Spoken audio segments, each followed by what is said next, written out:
Our protagonist has just returned, and in the middle of contemplating his pathetic life, a system screen suddenly appears, announcing that he has awakened. Our protagonist is left in utter disbelief as the system reveals that he has received the summoner trait. In this world, there are many traits and classes, ranging from fighter types to mages, and now he has become a summoner. Summoners are able to call forth spirits, golems, and other creatures as their familiars. However, to his shock, our protagonist's first summon is a human. The chill guy greets him warmly, and even acts strangely, making him wonder if the class or system is broken. What he doesn't know is that the man before him is no ordinary person. While other awakened individuals fall between D to A rank, our protagonist's summons are literally S rank and above. So yeah, our protagonist is built different. He's literally overpowered from the start. However, just a moment ago, we begin the story with Bong Joo-hyuk, who was just an ordinary nobody. Despite working 3 part-time jobs, he was unable to afford anything other than ramen because he had a huge debt. However, at that same moment, our protagonist began to awaken. Joo-hyuk explains that becoming an awakened is a life-changing opportunity. People even consider it a stroke of luck, rarer than winning the lottery. However, our protagonist notes that he needs to be alive in order to enjoy that wealth. There are countless dangers and ways a person, despite being an awakened, can lose his or her life. He makes this clear because he has lived his life constantly avoiding dangerous situations.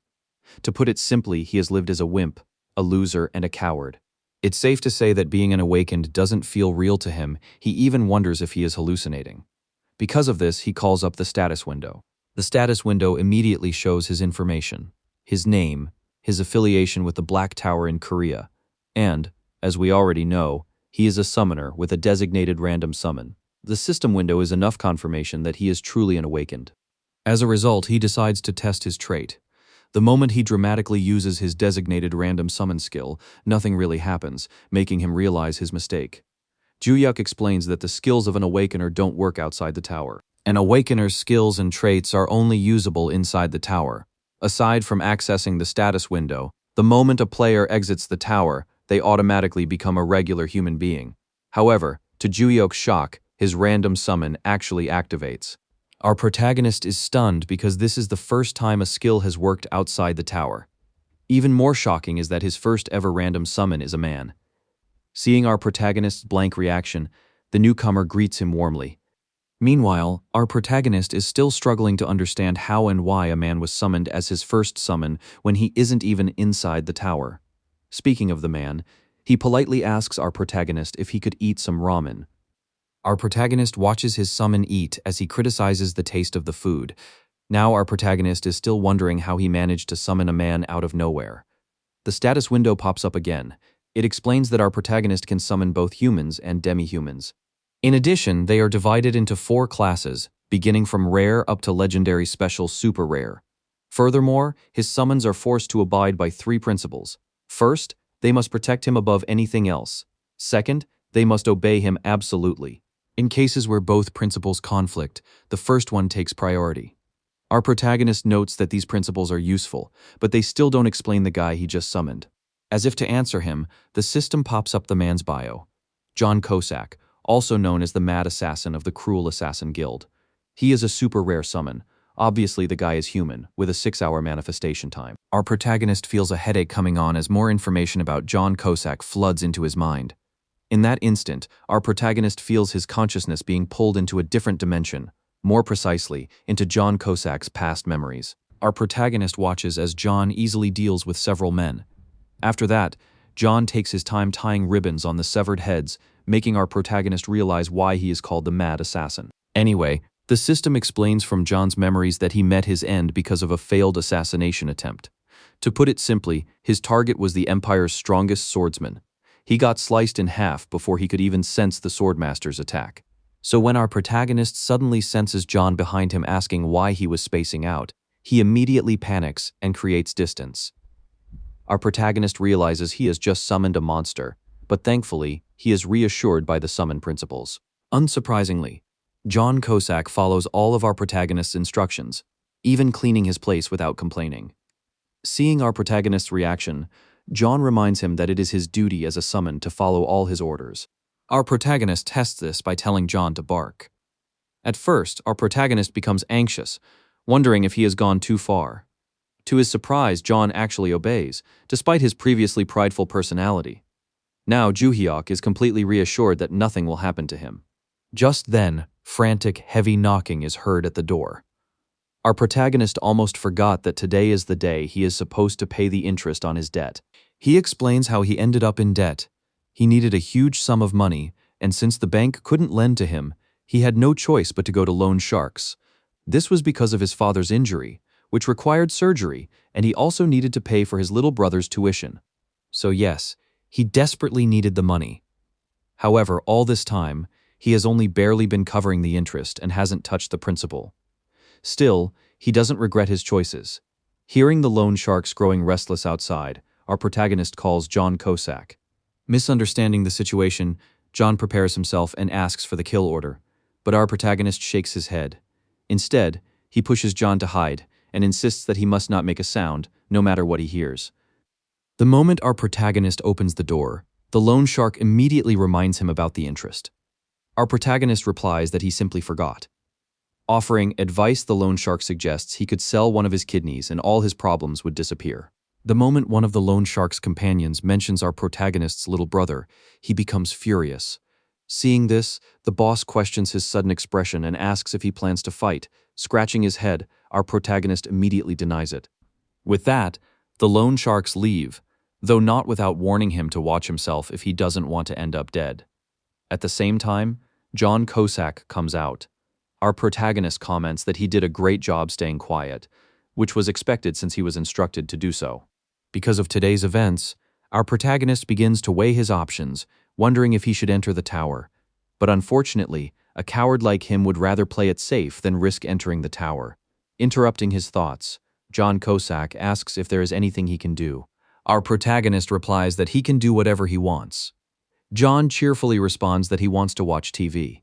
Our protagonist is inwardly surprised by his attitude but agrees. Just like that, our protagonist goes to sleep while John continues watching TV.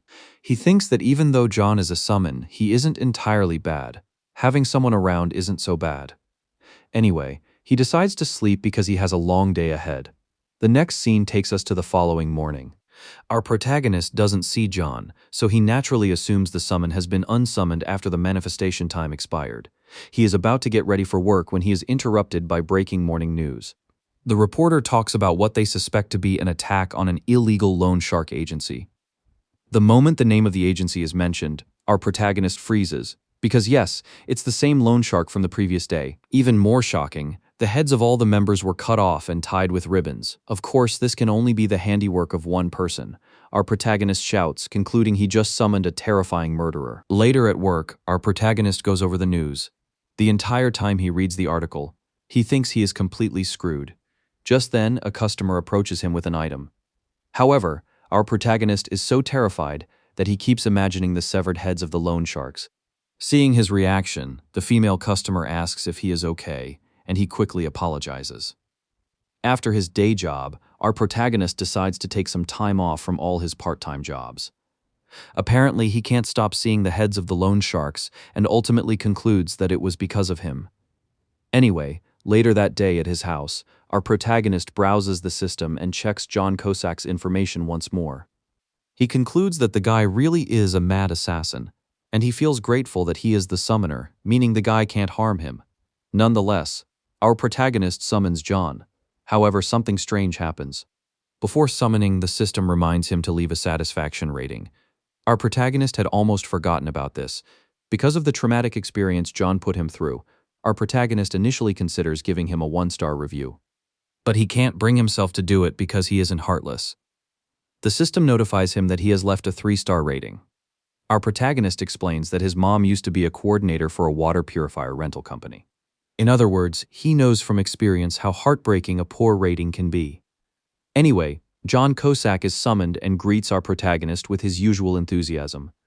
Our protagonist watches John's innocent and cheerful expression as he thanks him for the rating and promises to work even harder. After a brief moment of silence, our protagonist decides to ask if John really murdered the loan sharks. Of course, John confirms it, noting that he took care of them last night right before being unsummoned. Our protagonist's heart sinks the moment John casually admits the truth. Still, he forces himself to calm down.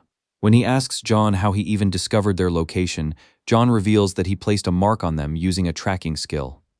Our protagonist recognizes the name of the skill, but he still asks why John went so far as killing them. When John labels them as threats and explains that he dealt with them in advance, our protagonist is left stunned, since he never requested that. Hearing this, John reminds him of the 3 principles of the summons. Although a summon must follow all orders, when the summoner's life is in danger, they are free to take action. He also explains that he cannot kill his summoner. When our protagonist makes a throat-slashing gesture, John clarifies that he obviously can't do that because of the first rule. Our protagonist still expresses confusion, so John points out that the 3rd rule can be interpreted in many ways. From his perspective, those loan sharks needed to be dealt with. Our protagonist almost swears upon hearing that, but the pathetic wimp ends up apologizing instead. John insists it's fine, noting that he has heard worse before. Meanwhile, our protagonist begins to realize how dangerous this situation is. To illustrate, he imagines walking down the street with John and accidentally bumping into someone. If that person curses and threatens to kill him, it would count as a threat. But from John's perspective, that person would deserve a fancy decorative bow on their head. Seeing his master's anxious expression, John suddenly kneels and apologizes. So our protagonist makes him promise not to kill anyone, but John can't fully promise that. However, after much persistence, he agrees to exercise better judgment. Our protagonist finally breathes a sigh of relief and is about to undo the summon. But John stops him and asks if he doesn't plan on climbing the tower. Our protagonist is momentarily stunned. While others consider awakening a life-changing opportunity, he can't bring himself to climb the tower because he is afraid of dying. Because of John's earlier question, our protagonist asks if there were other people who had summoned him before. John nods in response. He adds that those summoners were strong and brave. Our protagonist notes that he doesn't have that kind of courage. He believes other awakened risk their lives to save the world, while he is just a pathetic loser. But to his shock, John corrects him, saying he is the best summoner ever. Still excited, John asks if he knows the greatest virtue of a summoner. Without waiting for a response, he says it is safety first. Basically, John insists that our protagonist should prioritize survival above all else. There's no need for him to fight. He can leave the dirty work to his summon. Because summoners who risk their lives tend to die early, John wants him to live quietly and enjoy a long life. The next scene takes us to the following day. Our protagonist reflects on John Cusack's words and still hasn't made up his mind about climbing the tower. At least he is grateful that because of John's actions, he no longer needs to worry about the loan sharks. He concludes that, moving forward, he will simply find a job and live his life quietly. But as usual, bad news arrives at times like this. Predictably, our protagonist receives a call from his dad, informing him that he needs to move to a better hospital. In addition, his mom has just been fired. Sensing his reaction, his dad reassures him that everything is fine and that he simply wanted to check on him. Our protagonist appreciates this and says he will come home sometime before hanging up. As a result, our protagonist prepares himself to enter the tower. As usual, he tells himself that he is only going in to check things out. If it's dangerous, he will leave immediately. Thinking about summoning, our protagonist wonders if he really needs to enter the tower with John. He considers his next summon, maybe, if he gets lucky, he could obtain a legendary type. Unfortunately for him, the system informs him that the random summon is unavailable.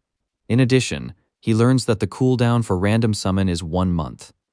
In the end, he summons John, who thanks him for leaving a 5-star rating. Our protagonist avoids his gaze. After all, he had just tried to summon someone else. Anyway, when he informs John about his plan to climb the tower, John first admits he is brave before immediately backtracking and insisting that he shouldn't be brave. Regardless of whether our protagonist plans to just take a look and leave, John offers to handle everything. He assures him that it will be a smooth run and that he won't even need to lift a finger. And just like that, our protagonist calls the system and initiates entry to Tower Floor 1. The system immediately notifies them of the entry. And just like that, both of them are sucked into the space. While being pulled through space, our protagonist keeps screaming the entire time. Eventually, both he and John are successfully transported to the first floor of the tower. Our protagonist notes inwardly that the first floor is a complete wasteland. However, he suddenly feels nauseous. As he throws up, John pats him gently on the back, assuring him that he will get used to it. Anyway, the two of them leave the safe zone and venture into the wasteland. The moment our protagonist fully steps into the wasteland, he feels his physical attributes increase, as the system also notes that the traits of his summoning class are being activated. Our protagonist is amazed, noting that this is how players feel even at level 1, he already feels a bit stronger. Regardless, the system gives him his mission. He is tasked with eliminating 5 tough-skinned fat maggots within 2 hours. He will fail the mission if he dies or abandons it. As if on cue, they soon spot a couple of maggots. Our protagonist explains that, from the novice tutorial, the first floor is meant to test a player's skill. Even though the maggots deal little to no damage, their skin is extremely tough, making them difficult to kill. Some experienced players even say it can take up to 30 minutes just to kill one. However, guess who suddenly grows a spine after becoming a player? Our protagonist marches forward, insisting he will take one down himself. Meanwhile, John Cusack tries to stop him, reminding him that he doesn't need to do anything. However, our protagonist simply ignores him. Only after approaching a maggot does he realize he doesn't have a weapon, and he quickly asks John to lend him one. Our protagonist doesn't even realize he is about to be attacked by the maggot. The moment he notices, all his built-up confidence vanishes, and he immediately asks John for help. John Cusack responds with a playful thumbs up, praising him for the wise decision. The guy moves so fast it looks like he teleported, and boom, he kills the maggot with a single strike. But he isn't done yet. After launching multiple maggots into the air, he prepares his daggers. Next, he throws all the daggers at them. Each dagger hits perfectly, and John turns his back before activating a skill called Blade Burst. And just like that, he farms them effortlessly, leaving nothing but destruction behind. Our protagonist can't believe John wiped out all the maggots in the blink of an eye. Several notifications pop up. After completing the mission, our protagonist levels up and gains 100 grams of Mana Stone. In addition, he receives an S++ rank on the first floor. As a reward for the S++ rank, he is given a Platinum badge. Our protagonist is on cloud 9. Everything feels incredibly easy, and he realizes he can get rich really fast. However, what he doesn't know is that he has just shaken all of Korea. The system makes a global announcement. In other words, at this very moment, every player in Korea learns that a novice has cleared the first floor while shattering all records. Meanwhile, our protagonist chooses to exit the tower, even though he now has access to the second floor. He feels uneasy about clearing the first floor in just 5 minutes. Interrupting his thoughts, John compliments him on a job well done. Our protagonist casually replies that he didn't do anything, but that was the whole point. Anyway, he shifts his attention to his rewards. The first is the Mana Stone. From his expression, we can tell this is the first time he has seen one in person. Mana Stones are an indispensable resource. Our protagonist notes that their price has dropped ever since the tower first appeared. The cost of 100 grams of Mana Stone is about 50,000 won. Despite this being common knowledge, our protagonist has no idea what the Platinum badge does. Regardless, he is thrilled. After all, he just made 50,000 won in 5 minutes. Because of this, our protagonist orders takeout. This is the first time he is eating something good aside from ramen. Meanwhile, John takes a sniff of the food. Seeing his reaction, our protagonist assures him that he didn't order anything spicy, since he knows John doesn't like it. Because of this, John thanks him for the food and prepares to dig in. However, when our protagonist asks why he is speaking so formally and with a distinct accent, John explains that it's because he was close to his previous summoner. Our protagonist understands. It's like being influenced by a close friend. John offers to change the way he speaks if it bothers him, but our protagonist shakes his head, saying he enjoys it. The two of them share a good laugh. Our protagonist concludes that John isn't entirely bad. Now, our protagonist gains confidence, thinking he can easily climb the tower. The next scene takes us to the following morning. Our protagonist has figured out his daily routine. His time now revolves around his 2 part-time jobs, since he quit one to make time for entering the tower. Later, he summons John once again, who greets him with his usual enthusiasm, making our protagonist wonder if it was really necessary. Anyway, John is glad that our protagonist has been giving him good satisfaction ratings, which makes our protagonist question if it is really important. John nods, pointing out that better ratings bring better benefits. For instance, his manifestation time could increase, along with his rank and other advantages. Regardless, this time our protagonist enters the second floor of the tower with John. This time, the system tasks him with eliminating 10 nimble fat maggots within 2 hours, with the same failure conditions as before. Our protagonist observes the surroundings and thinks this floor might be trickier because the maggots are more agile. When John senses his worry, he reassures him that nothing will happen. In a flash, John decides to take care of the maggots within 3 minutes. With that, he dives into battle. Meanwhile, our protagonist decides he will order chicken if things go well. Of course, John gets excited and thanks him in advance. As expected, John deals with all the maggots instantly. At the same time, the system notifies our protagonist that he has cleared the stage, gained 200 grams of mana stone, and leveled up. He also receives the same additional rewards as before. Excited, our protagonist moves on to the 3rd floor, this time landing perfectly. The 3rd floor is cleared just as easily, allowing him to level up again and gain 300 grams of mana stone. As usual, he receives the same additional rewards, just like that. Our protagonist continues advancing and eventually reaches the 5th floor. At that moment, the system informs him that he has received 5 S++ badges. Because of this, he is rewarded with a special perk. Of course, our protagonist has absolutely no idea what that means. So the system explains. A perk is an enhancement to an awakened trait. The effect of this particular perk allows our protagonist to summon 2 summons at the same time. In addition, our protagonist is currently at level 6 and doesn't have any available skills except the general skill that only allows him to enter the tower. Seeing this, our protagonist concludes that platinum badges and S++ rewards are the best. Now he can't wait for the cooldown of his random summon. In addition, he thinks he needs to keep climbing the tower to unlock more rewards. The next scene takes us to the Korean Awakening Management Department. We enter inside, and the entire office is silent. Meanwhile, a man sits with a serious expression, contemplating the best time to post their reports. Interrupting his thoughts, his female coworker asks if he was thinking about the global announcement. That question annoys him, especially since he has warned her to stop prying into people's thoughts. Anyway, the man is Jeon Gwangli, the team leader, while the lady is Lee Mina, the manager of the Awakening Management Department. Regardless, Gwangli asks if the new announcement has been posted. Mina confirms it, adding that the 6th floor was cleared with an S++ rank. Gwangli becomes nervous upon hearing this. He concludes this must be the work of a single person, and that player must be extremely strong. He wonders how long the player can maintain his S++ clear streak. Finally, the director speaks.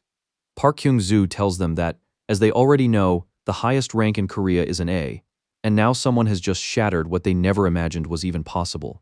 He also mentions player migration, noting how some countries tend to kidnap players and take them to their own country. In summary, Director Park Kyung-soo insists they must find the US++ player immediately. The next scene skips abruptly to 2 days later.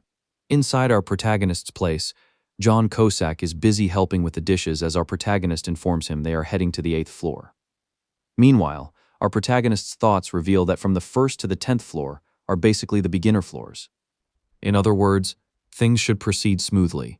The next scene takes us into the tower. This time, our protagonist is tasked by the system to deal with 10 red thorn frog warriors. As usual, John Cusack easily deals with them. Our protagonist clears the floor and gains 800 grams of mana stone. In addition, he receives a healing potion, and as expected, he clears the floor with S++ and receives a platinum badge. Exiting the tower, John Cusack thanks our protagonist for his hard work, even though he literally just stood there and did nothing the entire time.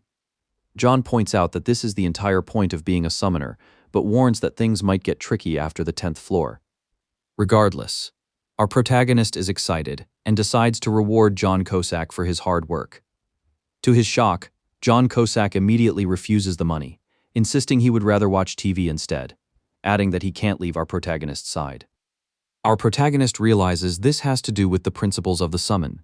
Because of this, he decides to order some chicken instead. John Cusack happily agrees and even places the order, reminding them not to bring anything spicy.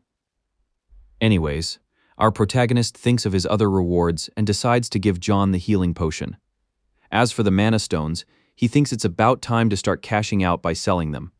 We skip to the 10th day. It's time for our protagonist to climb the 10th floor. Initially, he only wanted to just test it and leave the tower. But thanks to John, climbing the tower has been nothing but a breeze. At this point, our protagonist has literally forgotten that John is the same psycho who killed the loan sharks. Still, he summons John, and thanks to a continued 5-star rating, John's manifestation time has increased by an hour. Our protagonist is thrilled, and John, as usual, insists his master should leave everything to him. The next scene takes us to the 10th floor. Moments after entering the tower, the system adjusts our protagonist's status to match the current floor. Our protagonist feels the effect, noting his strength increasing, and feels mana filling his lower abdomen, or rather, his dantian. At this point, he feels like a warhorse ready to charge. As a result, John Cusack is stunned when our protagonist offers to help this time. The guy tries to persuade him otherwise, but our protagonist still insists. However, John rejects the idea of our protagonist endangering himself. While our protagonist is in the process of reassuring him, he suddenly feels something looming over him. In an instant, he breaks into a cold sweat. Before them is a giant praying mantis. Still in shock, our protagonist wonders how players even managed to clear this floor. His pride takes a hit, and he decides to let John handle it. The mantis launches an attack straight at John. However, John easily evades and uses the praying mantis's arm as leverage to ascend. With precise precision, John slices the mantis into countless pieces. Our protagonist clears the floor, levels up, and receives 1 kilogram of mana stone. In addition, he clears with an S++ and receives a platinum badge. Also, our protagonist has accumulated enough badges to unlock another perk. Our protagonist is visibly excited and wonders what perk he will get this time. The system informs him that he can copy 1 skill from his summon. While explaining this, it shows all of John Cusack's skills. John Cusack overhears our protagonist wondering what skill he should choose, so he immediately suggests Shadow Step. As for the reason, the skill can help our protagonist escape if anything happens to John Cusack. As expected, safety first. Still, our protagonist doesn't like the idea of running away. Even so, he has no choice but to learn the skill. Our protagonist tries to convince himself that the skill is just for footwork. After all, good footwork is essential in combat. When he wonders if it could work outside the tower, our protagonist notes that the skill actually works like his summon, but it's very inconsistent. The next day, the 11th day of climbing the tower, our protagonist calls someone. The people on the other side happen to be the Awakening Management Department call center. When our protagonist informs them about his awakening, they congratulate him and offer to send a representative to assist him as soon as he gives his address. Actually, the reason our protagonist calls the department is because he only wants to sell the mana stones and nothing else. We skip to the Awakening Management Department. Inside the car, team leader Guangli asks manager Mina about the Awakener from the previous day. She explains the person wasn't the S++ Awakener, making him feel a bit frustrated. Still, she informs him that they have received news about another Awakener. The team leader understands and adds that if the person happens to be an S++ Awakener, they must go all out and offer anything to make him join the elite team. Speaking of the S++ Awakener, our protagonist is busy cleaning up his house. The moment he hears that representatives from the Awakening Management Department have arrived, team leader Guangli is the first to step in after our protagonist tells them to enter. After introducing himself and manager Mina, our protagonist wonders why the lady makes him feel nervous. Suddenly, manager Mina approaches our protagonist. A bit suspicious, she directly asks if our protagonist is the S++ Awakener. Poor team leader Guangli is frozen in shock while watching this. Our protagonist becomes startled. Inwardly, his thoughts reveal his panic as he wonders if she has some kind of detection ability. If that were the case, he simply needs to lie while acting natural. Our protagonist brushes it off, while manager Mina simply observes him, noting, "This is a textbook case of someone lying." Team leader Guangli tries to smack her for being rude, but she ducks, noting she will be more careful next time. Turning to our protagonist, he apologizes for her antics, but our protagonist insists it was fine. Before proceeding, the narrative reveals more information about the Black Towers in the form of a presentation. No one can tell the origin of the Black Towers, but they suddenly appeared and were taller than the tallest skyscrapers. In addition, the Black Towers had some kind of barrier that prevents external forces from getting close. Just as people were wondering what to do about the Black Towers, players suddenly began appearing, and that's how they learned that only players can access the floors inside the tower. Their skills are active inside, but outside they are nothing more than regular humans. In addition, materials from the tower can help the economy. Interestingly enough, players have to constantly climb the tower. If they don't, the tower will issue a global warning. If a floor isn't ascended within 6 months, the Black Tower will automatically begin a countdown. Eventually, it will collapse. Apparently, that is what happened to the city of Mumbai, and the whole country of India was destroyed alongside the Black Tower. Hence, players need to climb the tower, and luckily for Korea, they only have one, while some countries have two or more. Only 0.1% to 0.5% of a country's population can become awakened. Despite this variability and having relatively few players, Korea's tower progress is steady, so players are literally heroes. Without them, no one can explore the Black Tower. And just like that, the presentation ends, throwing in some motivation and encouraging our protagonist to become a hero. After the presentation ends, team leader Guangli requests to ask a few questions as part of verification. Meanwhile, our protagonist finds the whole process unnecessary since he only wants to sell his mana stones. Regardless, when team leader Guangli asks if he is truly an awakened, our protagonist presents the mana stones as proof. The moment our protagonist casually admits reaching the 10th floor, both team leader Guangli and manager Minna exchange looks. Now manager Minna becomes curious, wondering if our protagonist is really the Ace++ rank. With this in mind, she asks if our protagonist has heard about the public announcement that has been trending. Our protagonist gives an honest response, but team leader Guangli insists he shouldn't be nervous. Our protagonist isn't nervous. The poor guy is practically convulsing, wondering if they suspect anything. Regardless, team leader Guangli proceeds by explaining the terms of the contract, adding that the department manages two groups. He starts with the general group. They consist of individuals who want to explore the tower floors on their own, basically freelancers. The second group is the elite group. They have a close relationship with the government and bear much heavier obligations. In return, they receive great benefits. An example of these benefits is protection, since players are still human once they leave the tower. In addition, they receive an annual salary. Meanwhile, the entire time, our protagonist isn't really paying attention. He knows that if they find out he is S++, he will definitely become the center of attention, which he doesn't want. Because of this, he interrupts team leader Guangli mid-sentence, politely. Team leader Guangli is caught off guard when our protagonist tells him that he isn't interested in the elite group. He explains that he is fine in the general group, despite team leader Guangli trying to persuade him with the benefits. Our protagonist casually admits that ascending the tower is dangerous and kind of scary. In other words, he is okay with getting reasonable rewards.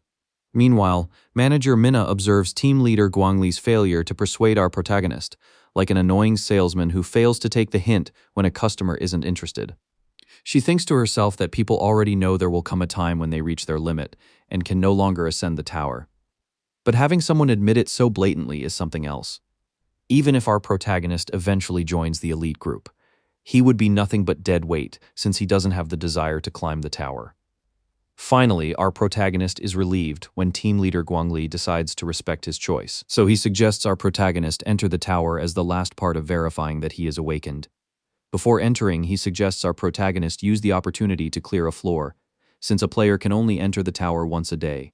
Our protagonist immediately realizes it is a test, and reminds them that it usually takes 2 hours. Manager Minna insists he shouldn't worry about them. After all, it's part of their job.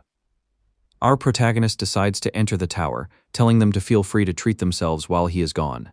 With that, he teleports into the tower. Team leader Guangli sees this and confirms that our protagonist is truly awakened, asking for manager Minna's opinion. Coldly, she states that from what she has observed, she can't tell if our protagonist is talented. However, he is too timid, and that alone is enough to make her believe he will stop at the 11th floor. Team leader Guangli listens as she continues, noting that the 11th floor tests a player's fear. The team leader realizes she is talking about the long-tailed centipede. Although she admits they are not difficult to kill, the mission requires killing hundreds of them. Because of the horrific situation, she believes it is something our protagonist can't handle. This is why she is confident that he wouldn't even step out of the safe zone. Team leader Guangli thinks she might be right and decides to inform the director about another dead end. Meanwhile, inside the tower, our protagonist summons John. As usual, the guy thanks our protagonist for summoning him. The moment our protagonist sees the mission to defeat 100 giant long-tailed centipedes, he immediately feels sick, just as manager Minna predicted. However, John happily decides to handle it, noting it would take at most 5 minutes. However, John is surprised when our protagonist insists he hunts slowly this time. After explaining the situation and the reason he summoned him inside the tower, rather than outside, John Cossack responds with a thumbs up, saying he understands. He grins like an idiot, as if he just discovered the secret to world hunger. However, when John Cusack kills one centipede with ease, our protagonist reminds him to hunt slowly. So John agrees and heads out to complete the mission, but in that instant our protagonist is caught off guard. Multiple centipedes launch at him, and he is unable to react with his escape skill. Thankfully, John Cusack senses this in time. In an instant, he teleports and wipes them out. Seeing this, our boy is grateful, but still insists John should hunt slowly. Unfortunately, the rules of the summon take priority. As a result, our protagonist is shocked because John clears the entire mission within 5 minutes. The tower system, as usual, immediately gives the rewards after the clear. Our protagonist exits with John, while the poor guy apologizes. Meanwhile, back at his place, manager Minna checks the time, thinking that if our protagonist is the US++ rank, he should be coming out now. Mid-sentence, she freezes, making team leader Guangli wonder what is happening. She stares at the announcement. At the same time, our protagonist exits the tower. Apparently, it seems team leader Guangli isn't awakened, since he doesn't have a system and doesn't understand what is happening. So manager Mina informs him that our protagonist exited the tower at the exact same time the announcement was made. Meanwhile, our protagonist coldly gives John an order. Our protagonist intends to silence them. But knowing John Cusack, both government workers would probably end up with decorative bows on their heads. However, thankfully, it's all just in our protagonist's imagination. Team leader Guangli wonders if our protagonist is fine. In response, he apologizes. He got paranoid for no reason. So, team leader Guangli decides to reiterate his offer. However, before he can speak, our protagonist insists there must be a misunderstanding because there is no way he is the S++ awakener. He labels his exit and the timing of the announcement as mere coincidence. The team leader is a bit speechless hearing this. Still, he tells our protagonist that now that he is awakened, he still needs to sign a contract. However, our protagonist becomes shocked when he sees that the contract is for the elite group.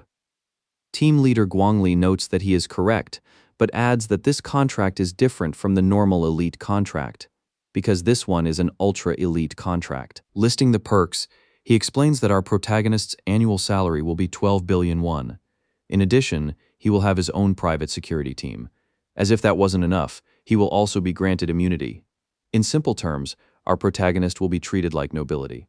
However, he isn't showing the slightest excitement after hearing this. Currently, this kind of contract is only granted to the top-ranked player, Yu Kielman. Despite this, our protagonist refuses. He explains that he isn't going to become a player if he isn't given a general contract. In response, team leader Guangli asks why he seems to oppose the idea. Our protagonist mentions that he hates receiving attention. The two observe him closely and come to a unanimous conclusion. They think our protagonist is an extreme introvert. Team leader Guangli decides it's best to head back and not force him, so he agrees to give our protagonist a standard contract. While closing the deal, our protagonist's thoughts explain his choice. He knows anyone watching would be frustrated, but taking the elite group contract comes with massive responsibility. In other words, climbing the tower is no longer an option, it becomes an obligation. Not to mention, players would have to enter unexplored towers, basically venturing into unknown territory. Our protagonist doesn't want that kind of pressure. Not to mention, he doesn't even know if he wants to keep climbing the tower. Later, we are taken to the Awakening Management Department. Inside the director's office, Director Park Kyung-soo wonders if the report he is seeing is true. Team leader Guangli nods. He confirms that our protagonist is the AS++ awakener, but the director doesn't understand. So he explains that our protagonist has a peculiar personality. He adds that he is an ordinary citizen, the kind he rarely encounters. Director Park Kyung-soo seems skeptical, wondering if they perhaps made a mistake. Manager Mina disagrees. She explains that our protagonist exiting the tower perfectly matched the announcement timing. Hearing this, the bald man becomes fired up. He notes that even if our protagonist is an introvert, their main objective still remains securing him. Team leader Guangli agrees and promises to use whatever means necessary to make our protagonist join the elite group. Speaking of our protagonist, the wimp, who doesn't even know how to make an angry face. John Cusack simply apologizes while our protagonist continues acting tough and throwing tantrums. Anyways, we are taken to the 12th floor of the Black Tower. The tower system tasks our protagonist with eliminating icicle spear weasels. Summoning John, our protagonist reminds him to hunt slowly this time. John agrees and heads out to complete the mission. Just as our protagonist thinks the guy will finally listen, he suddenly realizes how cold the 12th floor is. Even though he prepared, he didn't expect it to be this cold. Unexpectedly, John notices our protagonist and assumes he is suffering from the cold. Before our protagonist can even explain, John dashes into battle. The result? He wipes out all the weasels in record time. To him, our protagonist could literally die from a simple cold. Our protagonist just stands there, wondering how his plan went wrong. Still, he receives his rewards for clearing the floor at record speed. At the same time, team leader Guangli and manager Mina receive news that our protagonist has just cleared the 12th floor. The moment they return, John tries to jokingly reassure him that he is safe now. He is about to go watch TV when our protagonist unsummons him. To our protagonist, he doesn't deserve any rewards if he can't follow simple instructions. On the 13th floor, the same thing repeats itself. John Cusack carries our protagonist once again, and history repeats itself on the 14th floor. At this point, our protagonist is speechless. He clears the floor with S++ and receives his usual rewards. Later, our protagonist checks his bank account and sees his commission from Mana Stone sales, along with the general player support funds. He does a quick calculation of his current earnings, combined with the Mana Stones he recently acquired from the tower. The total comes to around 7 million won in just 2 weeks. Furthermore, if things go smoothly, he could end up making 1 million won every day, meaning about 30 million won every month. The next day, our protagonist summons John Cusack, who immediately apologizes and expresses gratitude for receiving a 5-star rating despite his recent performance. Anyways, John becomes surprised when our protagonist tells him to do whatever he wants while hunting, because there's no point in staying low anymore, since the Awakening Management Department already knows everything. Not to mention, he could get another perk once he clears the 15th floor with S++. With that, he tells John it's time to enter the tower. The system informs him that he has entered the 15th floor of the Black Tower, and his mission is to eliminate goblin workers. Our protagonist notes inwardly that this is the first time he is seeing humanoid monsters. Even if goblins are weak, they have some level of intelligence, meaning ascending higher floors will become trickier. Anyways, John Cusack, as usual, decides to handle everything. Since goblins are cunning, he advises our protagonist to hide properly this time. Smirking, he explains that he plans to eliminate all of them at once. Our protagonist watches as John activates a stealth skill, and just like that, he begins slicing off goblins' heads with ease. Our protagonist clears the 15th floor, levels up, and receives 1.5 kilograms of Mana Stone along with 5 healing potions. As usual, he receives a platinum badge for achieving an S++ clear speed. Later, our protagonist exits the tower with John. Accessing his inventory, he realizes he has successfully gathered 15 platinum badges. As expected, whenever he gathers 5 platinum badges in succession, he unlocks a perk. The last time, the perk allowed him to copy 1 skill from his summon. Now, our protagonist wonders what he will get this time. In the next chapter, our protagonist receives an energy barrier kit as his perk, which looks more like a wristband. Anyways, the system explains that the energy barrier kit protects him by absorbing a certain level of damage. It disappears after that and only reappears after 5 hours. In addition, the barrier adjusts according to his level, meaning the stronger he gets, the thicker his protection becomes. Our protagonist realizes it's more like body armor, and since it's not a tower-exclusive item, it can work even in the real world. Because of this, our protagonist wonders if he should sell it. But how could he, when there are better rewards ahead? Excitedly, he asks if John can clear the 16th floor with an S++. John shakes his head. Our protagonist is momentarily surprised. This is the first time he's hearing something like this from John. However, before we discover what he plans to do, the scene changes to the Awakening Management Department. Apparently, it has been some time since the US++ rank stopped updating. Manager Mina confirms that it has been 15 days, while team leader Guangli adds that they suspect our protagonist must be stuck on the 15th floor. This makes director Park Kyung-soo frustrated. He wonders why the heavens would bless such talent to such a timid person. However, the team leader insists our protagonist isn't stuck, since the difficulty increases from the 16th floor and suggests they wait. In the next second, he receives a message that our protagonist wants to come to their building and enter the player shop. Hearing this, director Park Kyung-soo begins to piece things together. It turns out that our protagonist has been repeatedly clearing the 15th floor to raise funds. Team leader Guangli recalls that he didn't have any equipment when they visited, which is likely why he hasn't attempted the 16th floor. Now, director Park Kyung-soo realizes he jumped to conclusions, so he tells them that the moment our protagonist enters the building, all items and equipment must be offered at a low price. Anyways, before we proceed, we skip back 15 days ago. Inside the tower, our protagonist orders John to stab him with his knife. John refuses, saying he would rather chop off his own hands, even though our protagonist simply wants to test if the energy barrier is working. He doesn't understand why the poor guy is making such a fuss. Anyways, our protagonist decides to do it himself, leaving John in shock. Seeing this, John Cusack is about to chop off his own arm, but our protagonist insists he stays still.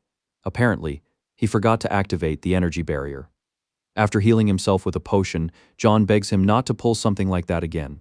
Now, following our protagonist's instructions, John goes to hunt some goblins. While John is busy, our protagonist decides to use this time to master his abilities. With that thought, he activates Shadow Step. In the next second, it feels like he teleports. While using the skill, our protagonist finds his body light and realizes why John wanted him to learn it first. While trying out the skill, he accidentally runs into a goblin. Our protagonist realizes in shock that the goblin was hiding from John. The goblin senses our protagonist's fear and lunges at him. Thankfully, our protagonist remembers to activate the energy barrier this time. He kicks the goblin, sending it flying. John sees the goblin and slices it instantly. Commenting on the kick, he asks if our protagonist happens to play soccer. Then, thinking about our protagonist's safety, John immediately rushes forward. He asks if our protagonist is okay, and without waiting for a reply, begins checking him for injuries, leaving our protagonist feeling awkward. Right after, he starts lecturing him about safety. After repeatedly clearing the 15th floor for 2 weeks, our protagonist accumulates a reasonable amount of mana stones and becomes accustomed to his skills. Now the scene shifts back to the present. Our protagonist calls the Awakening Management Department and feels a bit uneasy as team leader Guangli offers to send someone to pick him up. In the next scene, our protagonist arrives at the department in a limo. Meanwhile, team leader Guangli has been waiting for him. He greets our protagonist and offers to show him inside. Thanks to our protagonist's personality, he can't help but feel a bit anxious. Anyways, the team leader guides him inside, and our protagonist successfully registers. When team leader Guangli asks if he needs any assistance, our protagonist shakes his head, saying he will take his time to look around. Eventually, he enters the player shop. The place is luxurious, and our protagonist wonders why there isn't a single customer. He begins to feel uneasy, thinking the items must be extremely expensive, but decides to first sell his mana stones. Honestly, just look at this guy. Even having a simple conversation feels like a chore. Meanwhile, at the same time, in the director's office, Director Park Kyung-soo asks about the situation. Team leader Guangli explains that our protagonist is browsing, and he made sure no other players would come into the shop by telling them it was closed. As for the prices, he instructed the staff to give our protagonist a 90% discount on anything he buys. Since offering items for free might make him uncomfortable, he might end up not buying anything. The scene changes to our protagonist's place. After an entire day of shopping, he only buys a mace for 2 million won and basilisk leather boots for 3 million won. Our protagonist knows the items should have cost much more and wonders if this is team leader Guangli's doing. Nonetheless, he finds the items helpful, especially the boots, since the energy barrier unifies all defense. With this in mind, he thinks it's finally time to head to the 16th floor. So, the very next day, he summons John and immediately informs him of his plan to attempt the 16th floor.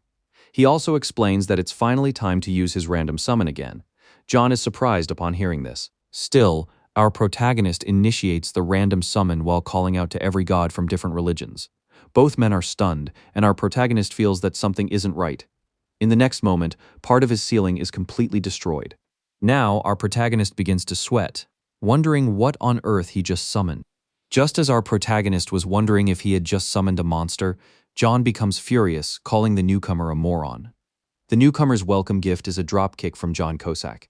Our protagonist watches them and wonders if they perhaps knew each other. After receiving several kicks from John, the big guy claims it only tickles. Turning serious, John thinks this bastard deserves a fancy ribbon on his head. However, that's when our protagonist steps in to defuse things. His ceiling is already broken. He can't afford to have his house wrecked. Still, our protagonist is confused when John mentions there was no need for him to talk to the big guy. He adds that the guy is known for being an idiot, and believes he doesn't even know the principles of summons. Predictably, when John suggests he explain them, the guy struggles to recite anything. Basically, the guy's brain isn't braining, which makes John furious. He notes that this idiot shouldn't have been summoned, leaving our protagonist shocked. Checking the big guy's profile, the system identifies him as a dull barbarian meat shield of the Great Plains tribe. The guy has no name, he is obviously human and a barbarian. Meanwhile, our protagonist feels a bit disappointed that he drew a rare type, which is actually the lowest rank. Now he has to wait a full month before he can draw again. Our protagonist tries getting anything useful from the big guy, but the guy knows nothing. As a result, the system shows him the big guy's last memories, like during his time with John Cusack. Our protagonist's consciousness is dropped into a different location. From the lore, the big guy was a simple-minded barbarian who was intrigued by nature. Aside from his simple nature, the guy's physical abilities are on a completely different level. Eventually, a time came when the big guy couldn't remember his own name. Perhaps he traded his brain for more muscle. Because of this, he was deceived by a false hero. The barbarian was used as a meat shield during the battle with the arch-fiend Hydra. The big guy didn't disappoint. He was able to withstand the Hydra's attacks, and even managed to rip off some of its heads. However, he wasn't aware that his body was being corroded by the Hydra's acidic breath. Eventually, he died, and the people who set him up just laughed at the fool. Seeing this, our protagonist feels sad. Offering his hand to the big guy, he suggests they climb the tower together. Since the big guy doesn't have a name, our protagonist asks what he wants to be called. So our protagonist gives him two options, either Barbar, short for barbarian, or Meatball. The big guy chooses Meatball. Our protagonist promises to take good care of him, asking if Meatball believes him. He nods. Meanwhile, John can't believe our protagonist wants him to work with Meatball as a comrade in the future. However, after some quick calculations, John Cusack happily agrees, noting it wouldn't be bad to have a meat shield. With that said, he suggests they climb the tower. Now our protagonist and his summons are sent to the 16th floor. His mission this time is to eliminate 30 goblin scouts. While walking through the dense forest, John tells our protagonist to be careful and be ready to use his energy armor and shadow step at any time. He warns that this group of goblins uses poison darts, and that they are usually the ones to attack first.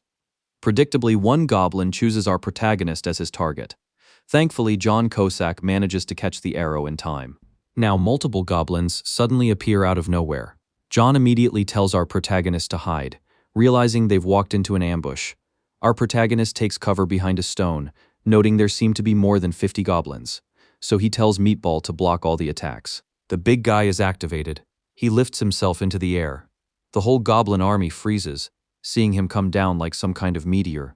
At that moment, John finally senses something and looks up as the goblins try to flee. Poor guy doesn't even get the chance to react. Meatball crashes down like a meteor, sending all the goblins flying, including John. Our protagonist watches in shock. The big guy's physical abilities are completely off the charts. Even better, the guy moves and hits harder than Truck Kun. Still watching, our protagonist can't believe this guy is actually R rank. His strength alone makes him comparable to John. Perhaps the reason he's labeled lowest is because of his intelligence. Anyways, after the mission, our protagonist orders some KFC. The big guy eats, commenting that the chicken, which he unintentionally mispronounces, is delicious. Still, our protagonist notes the guy was amazing today. As for John, he doesn't miss the chance to land a hit whenever the guy makes a mistake, while also finding the food too spicy, to which the big guy mocks him. Our protagonist realizes these two might never get along, but he's caught off guard when the big guy calls him a good person. Just as it seems they were having a touching moment, John, as usual, kicks the big guy in the face for mispronouncing chicken. As a result, our protagonist reprimands John for interrupting their conversation. The next day, our protagonist enters the 17th floor. As usual, his strength and stats are adjusted to match the current floor. Thinking this time will be different, he's about to tell the guys he'll help. But as if reading his thoughts, John suggests he can help at the 20th floor. For now, he will take point, while the big guy decides to stay and protect our protagonist, leaving him dejected. Anyways, this time our protagonist is tasked with eliminating 30 goblin warriors, or rather, eliminating a goblin army. Our protagonist notes how this is completely different from the walkthrough because there are at least 90 goblin troops. From the walkthrough, he explains the way to clear the floor is by baiting a portion of the goblins into the safety zone. Since the path is narrow, killing them will be easy. He just has to repeat the process until he completes the mission. Knowing this will take a lot of time, he comes up with his own plan. Just like Captain America, he gives the big guy permission to smash. In order to reach the 20th floor as quickly as possible, our protagonist notes he will need to rely on the big guy. Just as things were getting serious, one goblin soldier thought he was the main protagonist. The goblins formed a line, thinking they had this in the bag. However, they were about to be introduced to Meatball, built like a giant and hitting like a truck. And just like that, the goblins were doing aerial acrobatics they never signed up for. Our protagonist expected as much from the big guy. In battle, tactics only matter when both sides are equally matched. And just like that, our protagonist easily cleared the floor and received his usual S++ rewards. Meanwhile, John noticed our protagonist paying more attention to the big guy. The poor guy was left shocked after seeing this. We skip to the 18th floor. This time, our protagonist is tasked with killing goblin assassins. As usual, the big guy charges in like a truck. Surprisingly, the goblins have stealth skills. Now the big guy is left confused since he can't see any goblins. Our protagonist mirrors his expression. Meanwhile, someone bursts into hard belly laughter. It turns out to be John, and this time he believes it's his moment to shine. With that, he charges into battle, activating Shadow Step. Meanwhile, our protagonist watches and realizes this is the result of John's poor performance on the previous floor. It turns out this was his plan to spark competition. Our protagonist also thinks to himself that he needs to keep increasing his perks. And since he is now at level 18, this is the perfect chance to test all his abilities. From the walkthrough, our protagonist learns that the goblin assassin's stealth skill is low. In other words, if he concentrates enough, he will be able to spot their movements. In addition, he doesn't need to be afraid since he mastered using Shadow Step back on the 15th floor. However, just as he is about to hit a goblin from behind, the fool trips. Thankfully, the goblin doesn't know how to dodge, otherwise things might have ended differently. The system immediately registers the kill, but before our protagonist can celebrate, his spidey sense kicks in as he senses a goblin about to attack him from behind. Meanwhile, John is having the time of his life dealing with the goblins. He sees the big guy trying to help, so John insists he stop already since he's only getting in the way. However, this moment of distraction makes him wonder where our protagonist is. Speaking of our protagonist, he manages to stop the goblin's sneak attack by activating his energy armor. But in the next moment, he realizes two goblins are charging at him at the same time. Our protagonist comments that because of the adrenaline rush, the goblins seem to be moving in slow motion. It's simple. Our protagonist is no longer the weakling he once was. Now the system notes his rewards, and as usual, he receives his platinum badge for the S++ clear. Meanwhile, John finally reaches our protagonist and is left in shock. It turns out our protagonist is responsible for getting the last two kills. Both guys are confused as John suddenly breaks down in tears. At the same time, at the Awakening Management Department, Manager Mina announces our protagonist's clearing of the 18th floor. Director Park Kyung-soo becomes excited, and team leader Gwangli notes that the guy is practically unstoppable. When Director Park Kyung-soo talks about revealing our protagonist's identity, both his subordinates disagree and voice how dangerous it would be. The director explains he was joking, so team leader Gwangli suggests they should treat our protagonist far better than any player in the elite team. Later that day, news of our protagonist's S++ streak of clearing the tower is broadcast. Naturally, everyone is wondering about the mysterious player. However, John turns off the news before the report can finish. Our protagonist can tell John has something on his mind and suggests he speak. So John points out the speed at which our protagonist is beginning to realize his talent. Pointing at himself, our protagonist confusedly asks if he's referring to him and insists John shouldn't joke around. However, John remains silent. In his contemplation, he reveals that the shadow step he saw our protagonist use to kill the last goblin is something even he himself can't easily replicate. But that's not even the worst part. Our protagonist is starting to find combat fun and is forgetting that he is a summoner. The danger will naturally increase as they ascend. John asks if our protagonist has forgotten that the main idea of a summoner is not to be brave, but to prioritize safety first. In response, our protagonist assures him that he isn't doing anything dangerous, and that it was only this one time. However, his expression seems to be telling a different story. John thinks that if this continues, our protagonist will undoubtedly cause an accident someday. Seeing John's reaction, the big guy teases him playfully, calling him a moron. In response, he gets a swift kick to the face. Our protagonist watches this and immediately panics. Before the two of them could continue fighting, our protagonist quickly unsummons them both. Now his precious kimchi, the one his mom prepared for him, is completely ruined. The next morning, our protagonist is seen walking up to an apartment complex. It turns out he came to visit his parents. Helping his dad to the table, he asked about his younger brother. His dad explained that he was running an errand. Anyway, the food is ready. Our protagonist sits down with his entire family. During the meal, his parents notice his worried expression and reassure him that they are doing fine and he shouldn't worry. Because of this, our protagonist is about to tell them that he has now become a player. Before he can finish, his dad stops him mid-sentence. The man, ever the comedian, can't imagine his son, who seems so much like him, becoming a player. He even brags about how he sometimes begs his wife to kill cockroaches for him. His wife wonders if that is something he should really be proud of. Switching topics, she asks our protagonist about his job. He doesn't give a proper response. His mom immediately calls him out, saying he is lying. Regardless, she decides to trust him. But she adds that he shouldn't borrow money from loan sharks. This causes our protagonist to reflect and remember John Cusack's handiwork. Speaking of jobs, our protagonist's mom recounts how she got fired. She explains that the customer was unreasonable, insisting she clean up their recycling and food waste too. She adds that the lady had it coming. As usual, our protagonist's dad chimes in that his mother has a tough personality. He notes that our protagonist should have seen how she acted when he tried to ask her out on their first date, compared to his father, who is a beta male. Unfortunately, his genes were dominant. Well, it's safe to say we know who to blame for our protagonist's timid nature. Anyway, our protagonist decides to reveal his awakening later. Before leaving, our protagonist hands his younger brother some money, explaining it was for their parents. Before our protagonist can leave, his brother stops him.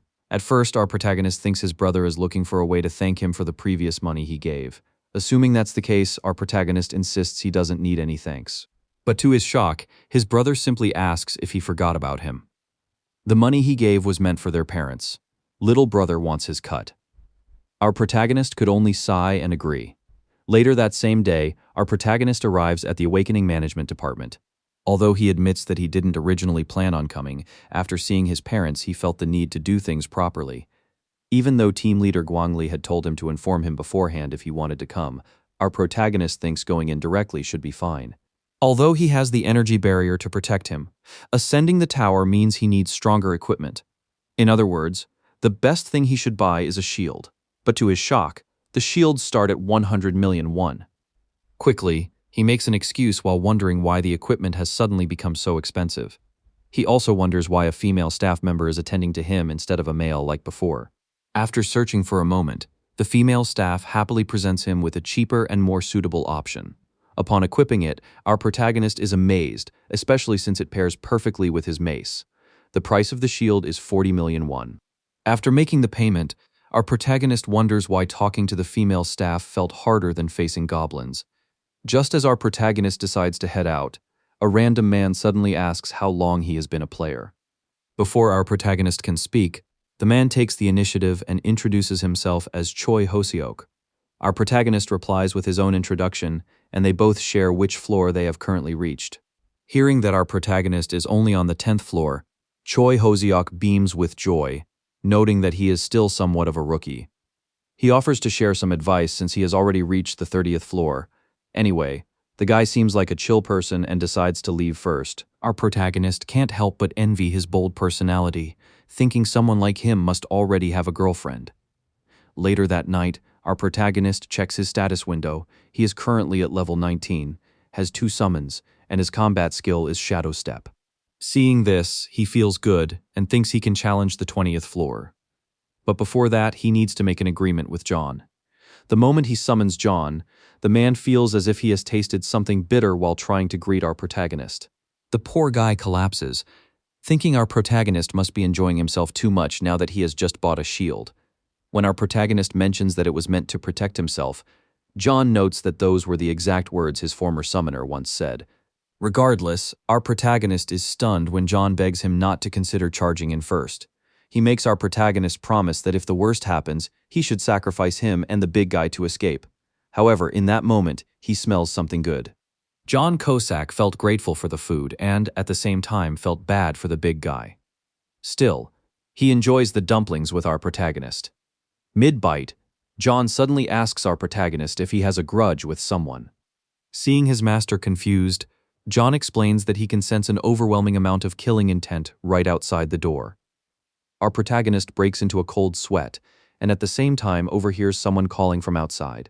Because of this, he activates his energy armor while instructing John to hide and enter stealth mode. In that instant, the door handle is shot. When our protagonist turns to face the figure, he is left stunned. The intruder happens to be Choi Hoseok from the player shop. He notes how hard it was following him. When our protagonist politely insists he put the gun away, Choi Hoseok becomes furious, asking if he wants to die, and telling our protagonist to hand over his bracelet and open his inventory. Meanwhile, the whole time, our protagonist just wonders what the fool is even thinking. Yeah, because the guy is just a step away from getting a decorative bow on his head. The fool has no idea what's about to happen and even thinks our protagonist is an easy mark. But in the next second, he receives a brutal smash on the head from John. Just like that, he drops like the sack of trash he is. Seeing this, our protagonist is momentarily stunned. Immediately, he praises John for doing a great job. At first, he was scared that John might actually kill the fool. Thankfully, John had managed to read the room and only knocked him out instead. Regardless, our protagonist thinks that Choi Hoseok must be an item broker. He explains that they are people involved in crime who rob players, since they are regular humans once outside the tower. Thankfully, his summoning skill can work outside the tower, otherwise things might not have ended well for him. Our protagonist concludes that he has a cheat ability, while John seems to be looking forward to giving the guy a ribbon. So before John does something else, our protagonist immediately decides to call the people who handle situations like this. Elsewhere, director Park Kyung-soo is shocked that our protagonist visited the player shop again. Team leader Gwang Lee confirms it, adding that our protagonist bought a shield. Based on his pattern of purchases, they suspect our protagonist is a melee-type fighter. Still, the director notes that getting a full set of gear isn't enough. Team leader Gwang Lee agrees and was in the process of telling the director about his plan to arrange a set of armor for our protagonist when his phone rings. Seeing that it's work-related, he asks for permission to answer. However, the next moment, he is left in shock by what he hears on the other side. The man wastes no time and races to our protagonist's place. Running up the staircase, he hopes nothing has happened to our protagonist. Meanwhile, inside our protagonist's place, Choi Hoseok finally comes to his senses as he is about to get dragged out by the guys in blue for home invasion and aggravated robbery. Our protagonist is shocked when Choi Hoseok spins the narrative, insisting he is innocent and that he was the one kidnapped by our protagonist. Because of this, the police suggest that our protagonist follow them to the station. The poor guy is already imagining himself locked up and serving time in jail, but at that moment team leader Gwang Lee finally enters. Choi Hoseok expresses relief upon seeing him, while our protagonist thinks he is doomed. Choi Hoseok is in the process of explaining the situation when he is silenced by a brutal slap from an enraged team leader Gwang Lee.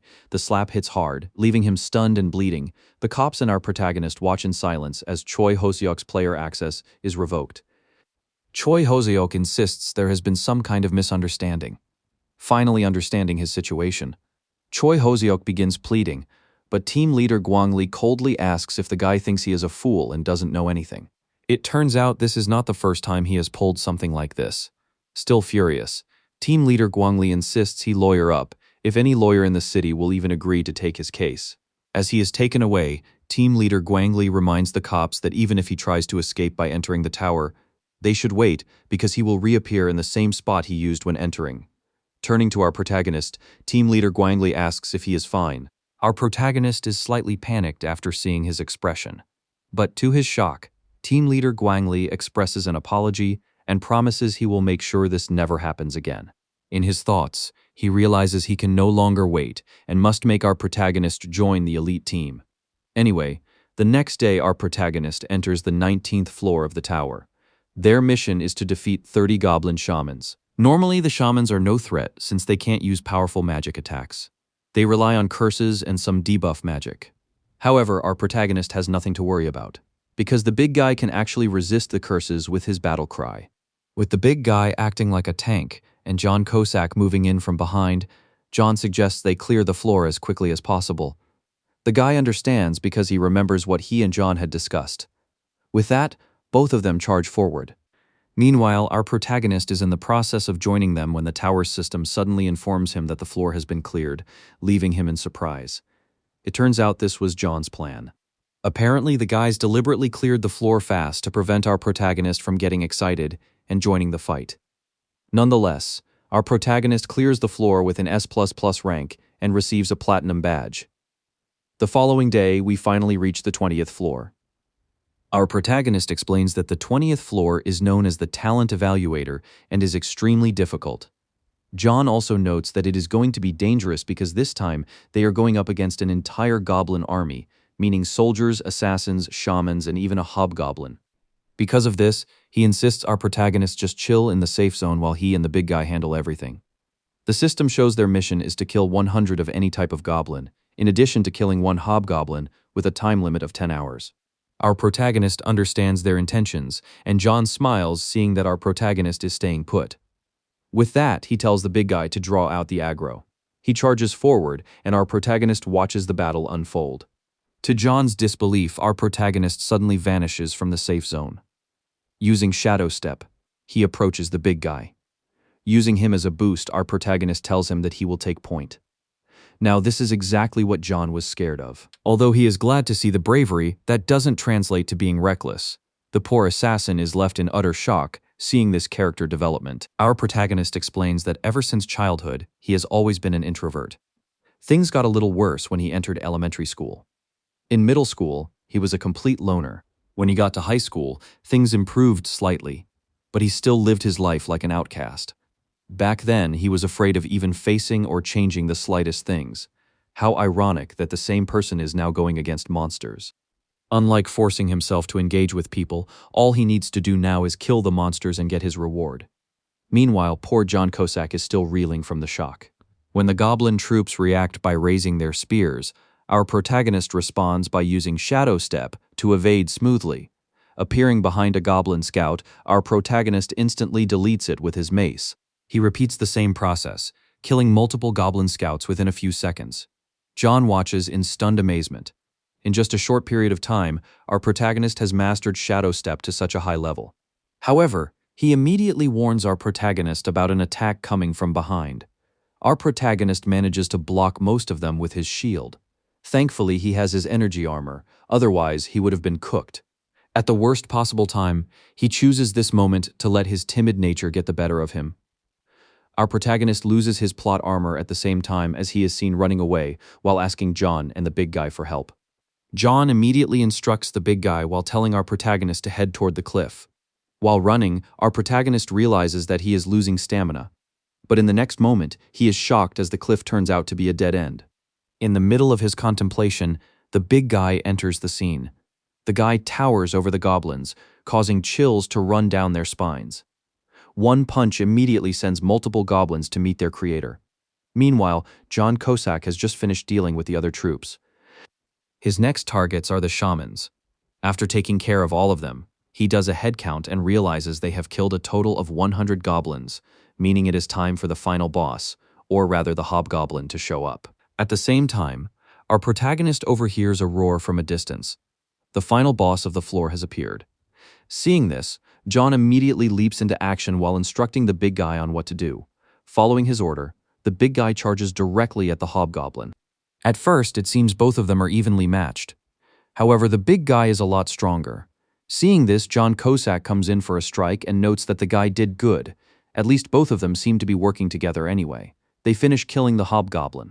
And just like that, the system pops up, informing our protagonist that he has cleared the 20th floor. His level has increased. He receives 2 kilograms of mana stones along with 5 healing potions. As usual, John notes that our protagonist did a great job, while our protagonist inwardly notes that his summons just dealt with a boss with ease, as expected from good teamwork. Still, he thanks them for protecting him. As usual, our protagonist clears the floor with an S++ rank and receives a platinum badge. Moments after exiting the tower, Our protagonist sees from his phone that he is becoming an internet sensation. Our protagonist finds this much focus on him very troublesome. Meanwhile, at the Awakening Management Department in the director's office, Manager Mina sees the news and wonders if they should control the press. But the director shakes his head. He explains that doing that will only make people confirm they know our protagonist's identity. So now they shift the discussion to our protagonist's family situation. Team leader Guangli reveals that, according to the investigation, our protagonist's dad, Bong Sukol, is currently in rehabilitation from a hip injury caused by an accident on ice. As for the team leader's suggestion, he has already made arrangements to send him to the best rehab center. The next person is our protagonist's younger brother, Bong Minhyuk, currently a freshman in university. He plans to enlist in the military, so they think providing a scholarship for him would do. The last person on the list is our protagonist's mom, Hong Gumja. Team leader Guangli explains she is a hard worker but recently got fired after a conflict with an abusive customer. Just for the record, team leader Guangli suggests approaching our protagonist's mom first because he believes she has more say in the family than her husband. And just like that, they end the meeting with a plan to support our protagonist's family. Meanwhile, our protagonist tells the guys to hide. It turns out he ordered multiple takeouts, and he doesn't want to scare the delivery guy. Still, he notes that the people are stingy. After ordering so much, he only got dumplings for free. Not to mention there isn't a single coupon. However, it's not like someone like him can make use of it. Anyway, our protagonist gives the green light for them to come out. Our protagonist watches as the big guy even eats the bowl, leading John to furiously call him an idiot. Ignoring them, our protagonist opens the inventory. Since he cleared the previous 5 stages with S++ and received 5 platinum badges, he is now able to unlock a perk. Speaking of which, our protagonist receives a random box as a perk. The system shows the description of the random box, and honestly, it is quite long. Even our protagonist agrees and wonders if he can just skim through the whole thing. Calm now, our protagonist begins explaining. First, the random box can produce 3 items at random and appears at random. As for items, he could get things like mana stones, equipment, and skills. In addition, he can get special power-ups, for instance, a jump ticket that lets him skip a floor. He will gain the experience but no rewards, which is frankly useless. Furthermore, he can win a ticket to try other tower floors in a different country. However, the most important one is the grade confirmation summon ticket. The ticket basically allows him to summon a guaranteed legendary or super rare summon, and he already imagines speedrunning the entire floor if that happens. Since the random box provides 3 draws, it means there is a chance, even though it is slim, to get the grade confirmation summon ticket. With this in mind, our protagonist draws the first prize from the random box. Unfortunately for him, he receives 10 kilograms of mana stones. Feeling a bit dejected, he reassures himself that he can still sell the mana stones for money. Trying to open the random box for the second time, our protagonist receives a skill called Primordial Thunderstaff. Our protagonist decides to check the skill details later. Opening the random box for the last time, our protagonist receives a rune that the system identifies as a summon grade up rune. This causes our protagonist to think he just hit the jackpot, because yeah, the rune allows a summon to increase in grade. So the real question is who to give it to. Turning to his summons, our protagonist sees them fighting over food as usual. Anyway, our protagonist thinks it is best to hand it over to John, considering he already has the big guy, which is enough firepower for now. Furthermore, the system reminds our protagonist that increasing a summon's grade depends on the potential of the summon, and the summon cannot be summoned until the upgrade is complete. With that said, our protagonist decides it is time to check the skill he acquired. The skill, Primordial Thunderstaff, infuses blunt weapons with the power of lightning. It consists of 3 forms and is a growth-type skill. Our protagonist seems impressed, especially since he was looking for a skill and just acquired one. At the same time, knowledge and insight about how to use the skill begin to flow into his brain. As a result, our protagonist immediately gives it a try, but nothing happens. As expected, skills only work inside the tower. If it were possible outside, the world would be in chaos. Moving on, John notices our protagonist swinging his mace and asks about it, to which our protagonist reveals that he just received a skill as a perk. He confirms John's thoughts, adding that it is an attack skill and even a growth type. John is horrified and unintentionally drops his bowl. The big guy immediately takes the bowl and gulps down the entire bowl of food. As a consequence, both of them begin fighting, leaving our protagonist no choice but to unsummon them. The next day, our protagonist sits in his room contemplating. In his thoughts, he knows why John is anxious. Since our protagonist is a summoner, his combat power mostly comes from his summons. In other words, he doesn't necessarily need to leave the safe zone or even join the fight, especially when he can summon them outside the tower. Our protagonist remembers the previous discussion about his last summoner before him. Our protagonist notes that the guy was much stronger than him. Yet he died and his world was destroyed. So John Cusack naturally being anxious about him joining the fight is normal. However, our protagonist doesn't want to pass up this chance, especially now that he has learned a powerful skill. Summoning the big guy and John, our protagonist thinks about absolute obedience, hoping this will be able to convince them. However, it seems John hasn't shaken off his worries from the previous day. Our protagonist can clearly see it is still about the attack skill he received. Still, John insists things are going to be different at the 21st floor, because now they will be facing orcs. Our protagonist is confused when John says he is offering an apology in advance. When our protagonist asks if he plans to kill someone, John Cusack's eyes flash red as he rejects the idea. Instead, he activates the third principle of the summon. Just to remind us, he notes the principle is mainly to protect the summoner. In that instant, the big guy grabs and restrains our protagonist.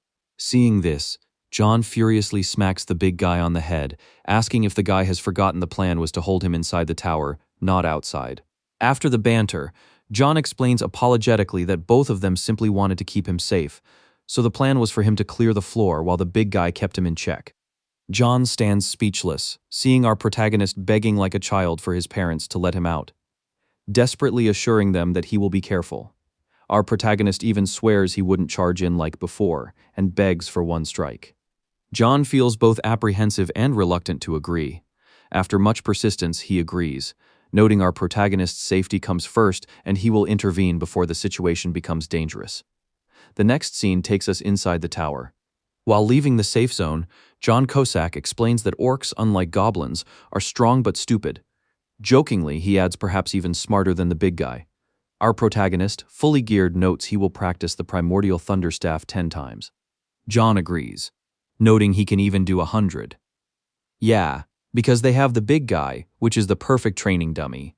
Hearing both guys insisting it is fine and he should give his all, our protagonist has had enough and threatens to charge in first, making John insist he was simply joking. Still, our protagonist notes the usage is in his head and he will need an orc to test it. Poor John could only agree at this point. Anyway, the tower system tasks them with defeating 30 forest orcs within 3 hours. Seeing this, both John and the big guy charge forward. The big guy leaps forward and easily takes out an orc with a single punch. Meanwhile, John slices through them like butter. Our protagonist realizes that they intend to end and clear the floor quickly. If this happens, he won't get the chance to get a single strike. Seeing an orc suddenly appear behind John, our protagonist smiles, thinking John deliberately left that one for him. With that thought, our protagonist launches himself forward. At the same time, John disappears, assuring our protagonist that he's got his back.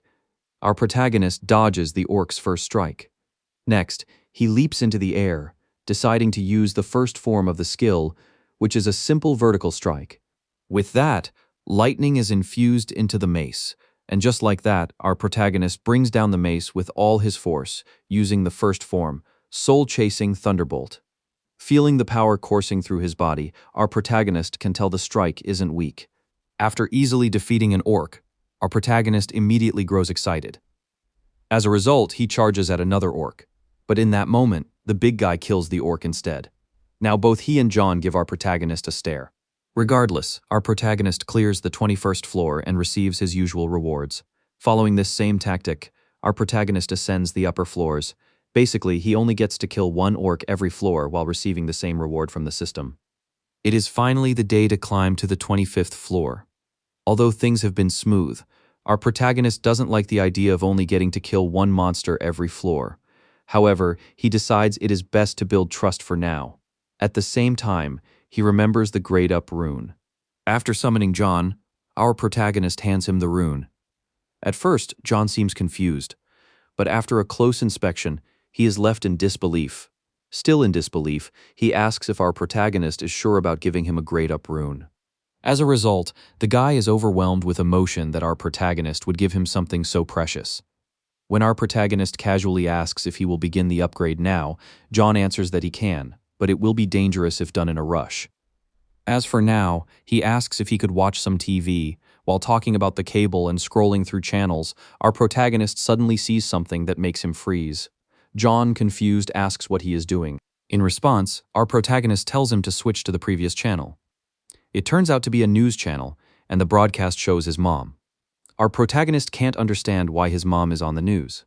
Before we proceed, we shift to moments before everything went down. Apparently, our protagonist's mom seems to be doing a solo protest against her unfair contract termination.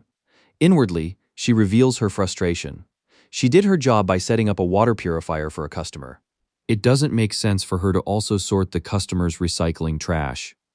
Even more annoying is the fact that the company apologized to the difficult customer and fired her when she did nothing wrong.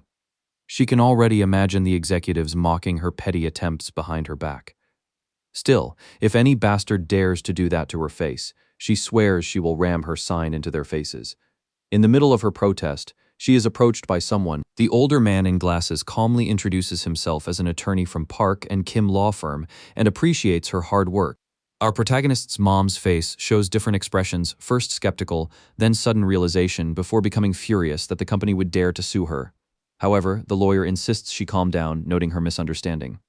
Actually, the man came so that she could sue her former company. Apparently, their law firm is the top one in Korea, and they are really interested in her case. They even offer to do it for free. However, our protagonist's mom doesn't share the lawyer's enthusiasm, so he tries explaining how he discovered her case, insisting he isn't a scammer. Our protagonist's mom thinks to herself that although it seems suspicious, right now she has already come this far, meaning it is do or die. With that, the lawyer smiles after our protagonist's mom accepts their offer. Snapping his fingers, the lawyer insists they get to work. Just like that, reporters suddenly appear out of nowhere, as if they had been waiting the entire time. Seeing her confusion, the lawyer tells her to answer any questions and not hold anything back about what the company had done against her. And that is how our protagonist's mom ended up on a news broadcast. Meanwhile, back in the present, our protagonist can't believe what is happening. However, in that moment, he wonders how his mom managed to get a lawyer, not to mention an attorney from Park and Kim. Seeing this, John asks if our protagonist wants him to visit his mom's former company. Our protagonist is momentarily stunned that John managed to understand the entire situation. However, he refuses, noting that his mom already got herself a decent lawyer. Although he doesn't have enough money, he knows he needs to support her somehow. However, his phone ringing interrupts his thoughts. The person calling is his father. Answering the phone, our protagonist's dad asks if his son has seen the news. When he confirms, our protagonist's dad reveals that the lawyer is actually taking the case for free. In addition, he reveals that he is heading back to the hospital. Our protagonist doesn't follow, so he explains that the orthopedic department enrolled him in a rehab program. Even more shocking, the payment was covered. Our protagonist begins to piece things together. Both the hospital and law firm are part of a big conglomerate, so our protagonist wonders about the strange luck. Now he decides to call his little brother, hoping the little bastard will be as lucky as his parents. Our protagonist's little brother answers the phone while filling out some paperwork. His brother explains that he already knows what is happening with their parents. In addition, he tells our protagonist that he now has enough money to buy a laptop and pay for tuition. Because yeah, he too was lucky and received a scholarship after applying this time. Our protagonist listens as his brother mentions that the scholarship he received is the one given by the Awakening Management Department. Hearing this, our protagonist insists he study hard and avoid drinking. After piecing everything together, our protagonist concludes this is the work of the Awakening Management Department. Later that same day, our protagonist calls team leader Guang Li and requests somewhere to meet in private. And so the next scene takes us to a quiet restaurant. Our protagonist heads straight to the point, asking why team leader Guang Li is helping his family. The man explains it was absolutely necessary. Our protagonist notes to himself that the guy isn't even trying to hide it. Team leader Guang Li tells our protagonist he had to do what was necessary to remove any worries that would prevent him from climbing the tower. When our protagonist points out he did it without his knowledge and that he wasn't even part of the elite team, the guy shows a faint smirk. Our protagonist is startled as he slams his hand on the table. Actually, he presented the ultra-elite group contract. With a wide grin, team leader Guangli insists they sign it now to make things official. Our protagonist is left shocked, perhaps wondering how things suddenly shifted.